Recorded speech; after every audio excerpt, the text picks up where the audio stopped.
संतोष भाई, आपको तो नेपाल है हमारा पड़ोसी देश है, तो आपको तो मालूम ही होगा कि मतलब उधर भोजपुरी चलता होगा और बॉर्डर के पास ही है, तो भोजपुरी जानते होंगे।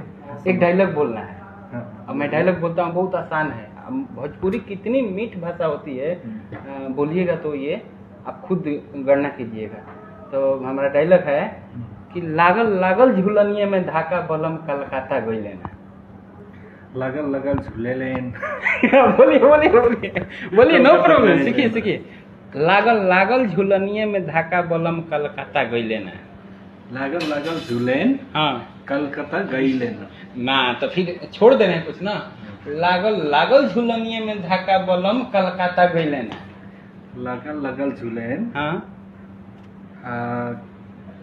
ताना ताना कहाँ से आया? बलम कलकत्ता गइले ना। बलम। हाँ, तो बलम। बोलिए कि लागल लागल झूलनिए में धाका। ये ऑफ कीजिए ना। नहीं बोलिए ना, आगे यार। नहीं बोलिए कि लागल लागल झूलनिए में धाका। चलिए इतना बोलिए, लागल लागल झूलनिए में धाका।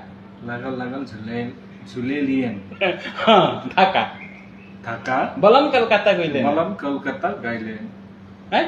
गई लेना। ओके, तो सीख जाइएगा, मैं सिखाऊंगा आपको।